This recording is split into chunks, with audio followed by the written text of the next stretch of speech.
तो बच्चा, आज हम लोग करेंगे concept of supply. Last class में हम इलास्टिसिटी ऑफ डिमांड कर चुके थे, इनकम इलास्टिसिटी ऑफ डिमांड कर चुके थे। अब आज हम लोग करेंगे सप्लाई। सप्लाई का मतलब क्या होता है?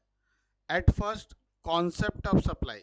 Supply refers to the quantity of commodity which the producer or seller are willing to sell at a different possible price of commodity during a particular period of time। यानी कि मतलब जैसे हम लोग पता किए थे, हम क्या बोले थे कि इकोनॉमिक्स में जितना भी पढ़ोगे तुम दो छोड़ के बारे में पढ़ोगे। एक पढ़ोगे डिमांड के बारे में, एक पढ़ोगे सप्लाई के बारे में। डिमांड के बारे में हम लोग पढ़ लिए, यानी कंज्यूमर के पॉइंट ऑफ व्यू से पढ़ लिए। सप्लाई का मतलब प्रोड्यूसर। मतलब अब जब हम लोग पढ़ने जा रहे हैं सप्लाई का बात, तो इसका मतलब हम किसके बारे में पढ़ने जा रहे हैं? प्रोड्यूसर के बारे में। तो प्रोड्यूसर क्या करता है? प्रोड्यूसर क्वांटिटी को, यानी ऑफ ए कमोडिटी जो प्रोड्यूस किया है उसको सेल करना चाहता है, या विलिंग टू सेल। ठीक है, या तो सेल करेगा या उसको सेल करने की इच्छा है। At a different possible price, जिस प्राइस में प्रोडक्ट बिक जाए उस प्राइस में ही प्रोडक्ट को बेचेगा। तो कॉन्सेप्ट ऑफ सप्लाई यही है कि जिस भी प्राइस पे एक पार्टिकुलर पीरियड ऑफ टाइम पे कोई भी गुड्स सेल होता है या विलिंग टू सेल रखता है द प्रोड्यूसर, वो हमारा सप्लाई का कॉन्सेप्ट है। ठीक है, तो डिमांड जैसे खरीदने की इच्छा रखता है, उसी प्रकार से सप्लाई जो है बेचने की इच्छा रखता है। ठीक है, एट ए डिफरेंट प्राइस। अब determined of A supply, supply किस बातों पे निर्भर करता है? सबसे पहले प्राइस ऑफ ए कमोडिटी। कोई भी प्रोडक्ट का जो कमोडिटी है वो उसका प्राइस पॉइंट जो होता है बहुत ज़्यादा डिटरमाइंड करता है सप्लाई का। अगर मान लो कोई सिंपल सा लॉजिक है, आपके दुकान में कोई एक ऐसा प्रोडक्ट है जिसकी कीमत मान लो 1-2 लाख रुपया को, एक छोटा सा एग्जांपल लो ना। मान लो तुम कोई एक मोबाइल शॉप में जाओ, लोकल मोबाइल शॉप में, उसमें तुम देखोगे जो रेडमी का या 10 से 20,000 25,000 के रेंज का मोबाइल फ़ोन है, उसकी क्वांटिटी ऑफ अवेलेबिलिटी बहुत ज़्यादा है। ठीक है, और ऐसा मोबाइल फ़ोन जिसकी कीमत 50,000 से लेके 1 लाख 1.5 लाख के बीच में है, उन सब की क्वांटिटी बहुत लिमिटेड है बट लिमिटेड है। क्यों है? क्योंकि प्राइस जब बढ़ता है तो सप्लाई क्या हो जाता है? आदमी सप्लाई बढ़ा देता है। लेकिन प्रॉब्लम क्या है कि जैसे मान लो आज हम एक प्रोडक्ट बेच रहे हैं, उस प्रोडक्ट को बेचने में प्रॉफिट ज़्यादा हो रहा है। ठीक है, तो हम और ज़्यादा प्रोड्यूस करेंगे। प्रोड्यूस करेंगे मतलब सप्लाई बढ़ा देंगे। ठीक है, जैसे वहाँ पे क्या था, डिमांड के ठीक अपोजिट होता है सप्लाई का कॉन्सेप्ट। डिमांड में क्या होता है? जिस चीज़ का डिमांड ज़्यादा होता है, कब ज़्यादा होता है? जब प्राइस कम होता है। जब प्राइस कम होता है तो डिमांड ज़्यादा होता है, और जब प्राइस ज़्यादा होता है तो डिमांड कम होता है। लेकिन सप्लाई में इन्वर्स है। अगर एक छोटा सा एग्जांपल हम समझा रहे हैं, मान लो हम क्लास 11-12 भी पढ़ा रहे हैं, मान लो हम बीकॉम भी पढ़ा रहे हैं, हम सीए का भी क्लासेस ले रहे हैं। अब 11-12 का एक बैच पढ़ाने से मान लो मेरा 20,000 का रेमुनरेशन जनरेट होता है, बीकॉम का पढ़ाने से 15,000 जनरेट होता है, और सीए का बैच पढ़ाने से महीने का 40,000 जनरेट होता है, सपोज दैट। तो इसमें अगर हमको डिसीजन लेना है कि किस किस सप्लाई को बंद करना है, तो हम क्या करेंगे? जिसमें कम कमाई होता है उसको बंद करेंगे, जिससे ज़्यादा कमाई होता है उसको कंटिन्यू रखेंगे। तो सप्लाई का कॉन्सेप्ट यही है कि जिस चीज़ से हमारा मतलब हमको बेनिफिट ज़्यादा मिलेगा, हम उसको सप्लाई ज़्यादा करेंगे। ठीक है, दूसरा क्या है? Price of related goods. किसी भी वस्तु का सप्लाई उस चीज़ पे भी डिपेंड करता है कि रिलेटेड, उससे रिलेटेड जो वस्तु है उसका प्राइस क्या चल रहा है। अगर उस प्राइस में, कम प्राइस में ही उस क्वालिटी का प्रोडक्ट अवेलेबल है, तो सामने वालों को क्या लगेगा? हम जिस प्राइस कोड में बना रहे चीज़ें उसमें दिक्कत आ सकती है। ठीक है, तो वो क्या करेगा? उस प्राइस कोड को इग्नोर करने का कोशिश करेगा। ठीक है। फिर price of factor of production, किसी भी चीज का सप्लाई जो है ना, उस प्रोडक्ट का प्रोडक्शन कॉस्ट के ऊपर भी डिपेंड करता है कि अगर किसी चीज को प्रोड्यूस करने के लिए बहुत ज़्यादा पैसा कंज्यूम हो रहा है और मार्जिन ऑफ प्रॉफिट कम हो जा रहा है, तो कोई आदमी उस चीज को प्रोड्यूस करना नहीं चाहेगा। Next, goal of the firm, firm का गोल क्या है, उस हिसाब से भी सप्लाई बढ़ाया जाता है। जैसे जियो कंपनी शुरू में लॉस मेकिंग कंसर्न था और लोगों को फ्री में इंटरनेट की सेवाएं दे रहा था ना, लेकिन उसका गोल क्या था, मार्केट में ज़्यादा से ज़्यादा लोगों तक पहुंचना, रिच बढ़ाना। इसलिए उसका जो उस समय और सप्लाई बढ़ाते जा रहा था लॉस में भी। अब जब सब लोगों तक पहुंच गया और रिचार्ज कराना लोगों के लिए इमरजेंसी हो गया, यानी पहले क्या किया, इंटरनेट का आदत लगवा दिया लोगों को, और जब देख रहा है कि बिना इंटरनेट का लोग अब जी नहीं पाएगा, उसको अपना हर काम को करने के लिए, जो जैसे मान लो अभी पहले हम लोग क्या था, ब्लैक बोर्ड वाइट बोर्ड में पढ़ाते थे, अभी क्या है, अभी रिकॉर्ड कर रहे क्लास, यूट्यूब में डाल रहे हैं, अपना ऐप में डालेंगे। तो ये सब चीज़ क्या है, ये सब चीज़ तो बताता है ना भाई कि अगर आपके पास इंटरनेट नहीं रहेगा तो ये सब काम कैसे कर पाओगे। ये सारा एक्सपेंडिचर करने के बाद भी इंटरनेट नहीं रहेगा तो कुछ भी पॉसिबल नहीं है। तो ये क्या है, एक हमारा मतलब उसका एक गोल था कि ज़्यादा लोगों तक रीच करना, उसके बाद में तो पैसा आराम से कमा लेगा। ठीक है। आज के डेट में जियो सबसे ज़्यादा कंज्यूमर वाला सिम कंपनी है। फिर क्या है, एक्सपेक्टेशन अबाउट फ्यूचर प्राइस, जिस चीज़ का फ्यूचर में प्राइस बढ़ने वाला होता है हम लोग उस चीज़ का प्रोडक्शन ज़्यादा करते हैं या उस चीज़ का सप्लाई बढ़ा देते हैं।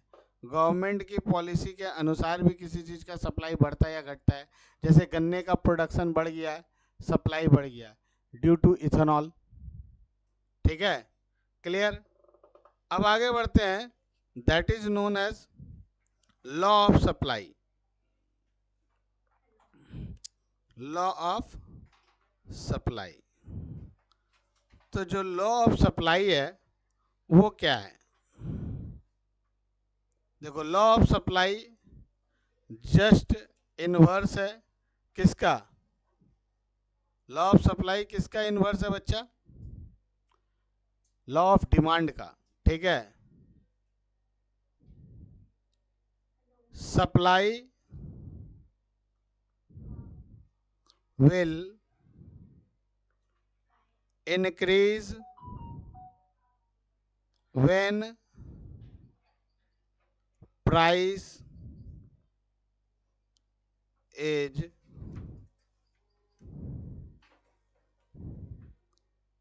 high।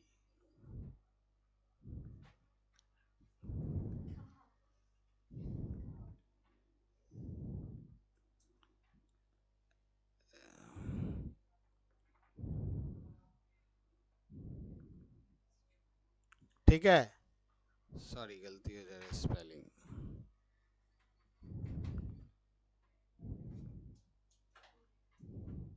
ठीक है, तो supply will increase when price is high, the opposite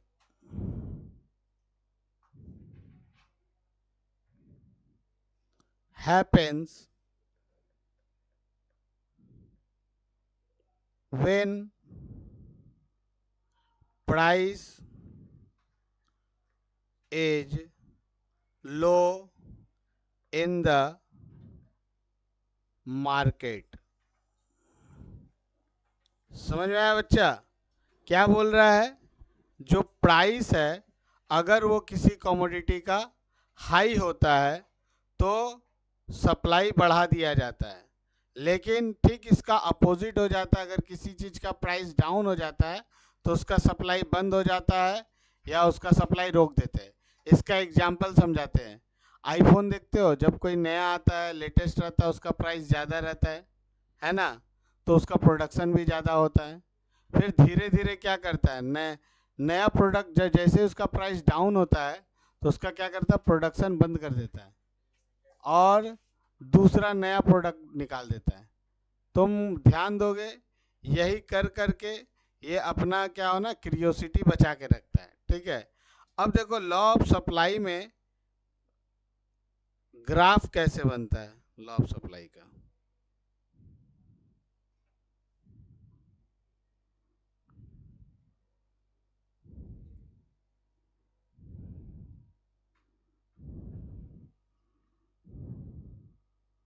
एक सेकंड, थोड़ा इसको ऊपर कर दे। देखो,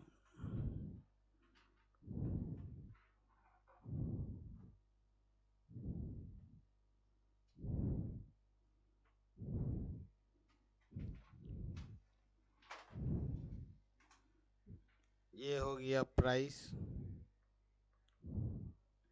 ये हो गया क्वांटिटी सप्लाइड।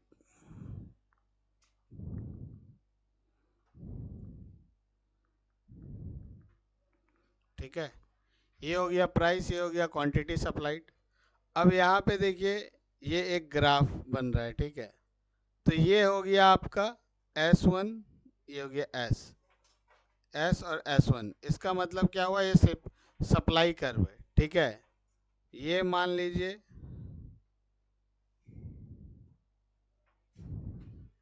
यहाँ से यहाँ।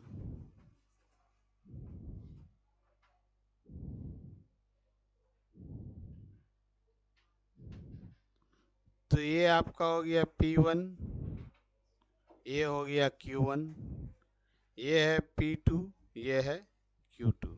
तो ये कॉन्सेप्ट क्या बतलाता है आपको कि जब P1 है तो क्वांटिटी कितना है, 1 है, Q1। जैसे ही P1 से P2 हो गया, यानी क्या देखिए, P1 से ऊपर है P2, P1 से ऊपर है P2, इसका मतलब P2 मतलब प्राइस बढ़ गया। जब प्राइस बढ़ गया तो क्वांटिटी सप्लाइड भी बढ़ गया। ठीक है, क्वांटिटी डिमांड और क्वांटिटी सप्लाइड में एक लिटिल बिट अंतर होता है।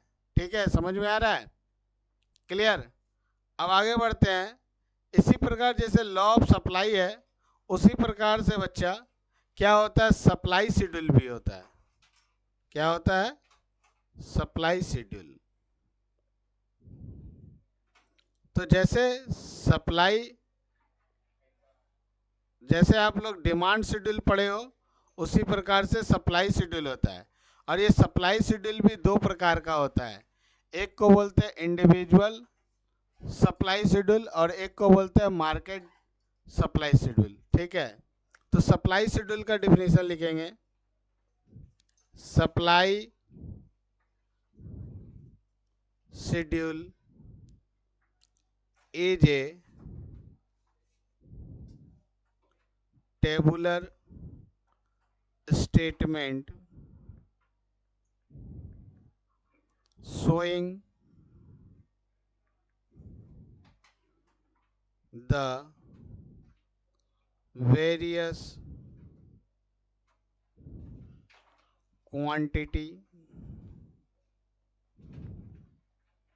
which the producer are willing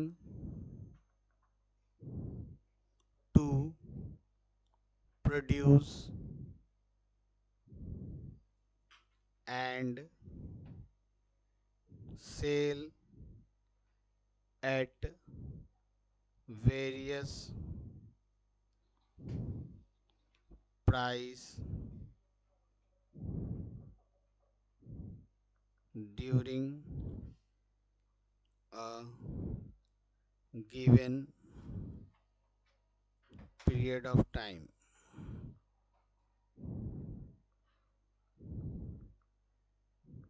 ठीक है बच्चा, क्या बोला, supply schedule is a tabular statement. जैसे डिमांड में टेबुलर स्टेटमेंट होता था, उसी प्रकार से सप्लाई शेड्यूल में भी टेबुलर स्टेटमेंट होगा, शोइंग द वेरियस क्वांटिटी, जो वेरियस क्वांटिटी को शो करता है, which the producer are willing to produce and sell at various price during a given period of time. Okay, तो अब आ जाइए प्राइस, ये शेड्यूल बना रहे हैं हाँ, प्राइस ऑफ गुड्स, ठीक है, ब्रैकेट में हमने लिख दिया एक्स, ठीक है, और ये हो गया क्यूएस, क्यूएस का मतलब क्वांटिटी सप्लाई, ठीक है। मान लीजिए यहाँ पे एक, ठीक है, प्राइस ऑफ गुड्स कितना है, 1 रुपया, तब आप कितना क्वांटिटी सप्लाई कर रहे थे, 5 यूनिट। प्राइस 2 रुपया हो गया, आप क्वांटिटी सप्लाई बढ़ा दिए 10 रुपया, सॉरी 10 क्वांटिटी, और 3 रुपया प्राइस हुआ, आप 15 क्वांटिटी सप्लाई करने लगे। 4 रुपया प्राइस हो गया, आप 20 क्वांटिटी सप्लाई करने लगे, और जैसे ही आपका 5 रुपया प्राइस हुआ, आप क्वांटिटी सप्लाई बढ़ा के कितना कर दिए, 25, ठीक है। अब ये जो हम लोगों ने सप्लाई शेड्यूल बनाया है, इस सप्लाई शेड्यूल को थोड़ा 1 मिनट नीचे कर लेते हैं।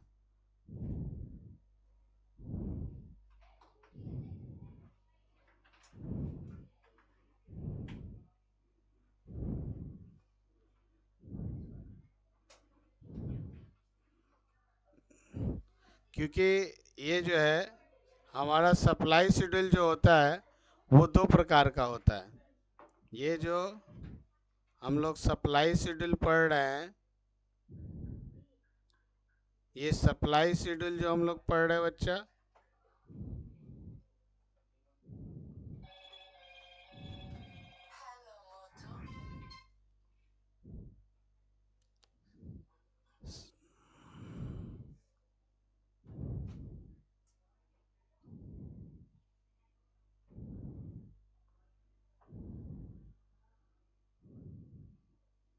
ये जो सप्लाई शेड्यूल हम लोग पढ़ रहे हैं बच्चा, ये सप्लाई शेड्यूल हम लोग,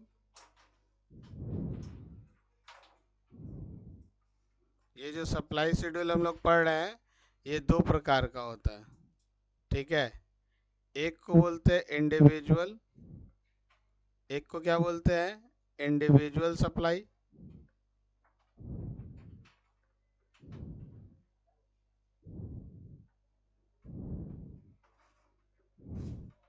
और दूसरे को बोलते हैं मार्केट सप्लाई, ठीक है। एक हो गया आपका क्या, इंडिविजुअल सप्लाई, दूसरा हो गया मार्केट सप्लाई। ये जो हम लोग शेड्यूल पढ़े थे वो इंडिविजुअल है, ये जो पढ़े हैं हम लोग ये इंडिविजुअल है,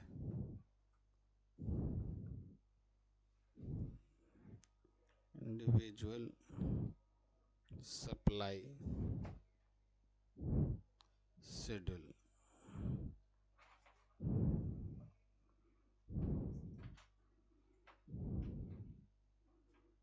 ठीक है। तो ये इंडिविजुअल सप्लाई शेड्यूल है। इसके बाद आता है मार्केट डिमांड शेड्यूल, ठीक है। ओके, मार्केट डिमांड शेड्यूल बताते हैं, इसको हो गया ना। अब आगे बढ़ रहे हैं, देखिए मार्केट डिमांड शेड्यूल क्या होता है।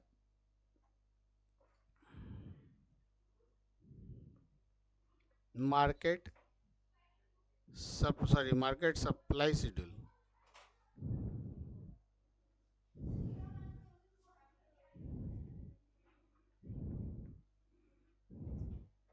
जैसे इसमें प्राइस ऑफ गुड्स, यहाँ पे फॉर्म 1, फिर क्या है फॉर्म 2, और ये हो गया क्वांटिटी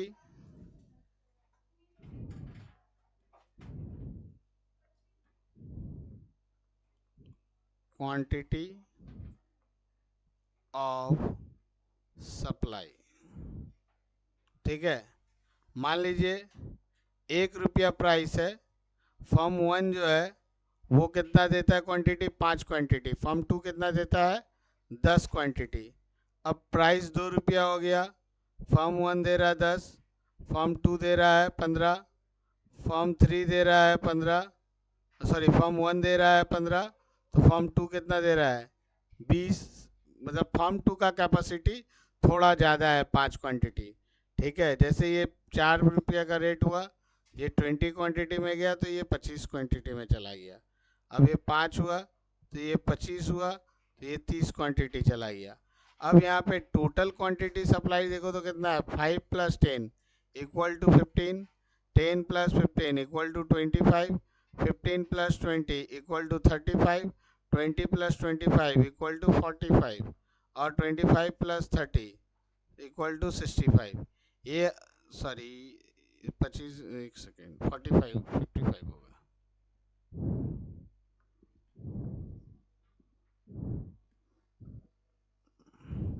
ठीक है, तो यही आपका जो है मार्केट डिमांड। मार्केट में क्या हुआ देखो, जैसे ये क्या हो गया, ये इंडिविजुअल फर्म है और ये भी इंडिविजुअल फर्म है। दो अलग अलग फर्म जब मिल जाते हैं तो वो मार्केट बन जाता है, और जो मार्केट का डिमांड है सबको मिला के होता है। 1 रुपये का प्राइस पे ये 5 क्वांटिटी को प्रोड्यूस कर रहा था, ये 10 क्वांटिटी को प्रोड्यूस कर रहा था।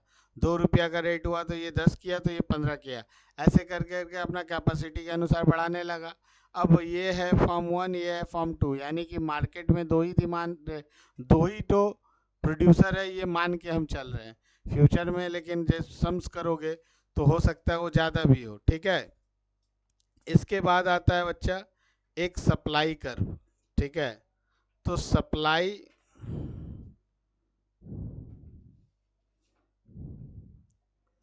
कर्व क्या होता है? सप्लाई कर्व सिंपल है, ये लॉ ऑफ सप्लाई को ध्यान में रख के बनाया जाता है, इसी को हम लोग बोलते हैं सप्लाई कर्व। इसमें ज़्यादा कुछ हावी जावी नहीं है, सिंपल सा कॉन्सेप्ट है। ये आ गया आपका वाई एक्सिस, ये हो गया एक्स एक्सिस, ये वाई एक्सिस, ये हो गया एक्स एक्सिस, ये एक्स एक्सिस, ये वाई एक्सिस। एक्स एक्सिस का मतलब यहाँ पे ये हो गया प्राइस, और यहाँ पे हो गया क्वांटिटी सप्लाई। ओके, तो अब है का क्या नहीं, आपका जो ग्राफ है वो कुछ ऐसा होगा। ठीक है, अब यहाँ पे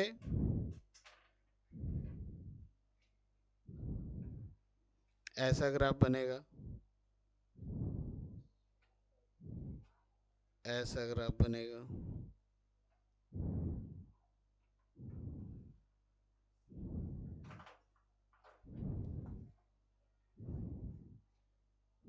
ठीक है।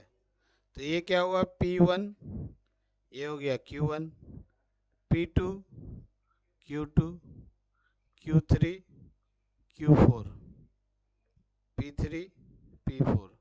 मतलब प्राइस जैसे जैसे बढ़ेगा क्वांटिटी भी वैसे वैसे सप्लाई बढ़ेगा, प्राइस घटेगा क्वांटिटी सप्लाई भी घटेगा। ठीक है, बस यही कॉन्सेप्ट, आज के लिए इतना ही। आगे हम लोग नेक्स्ट क्लास में मिलते हैं।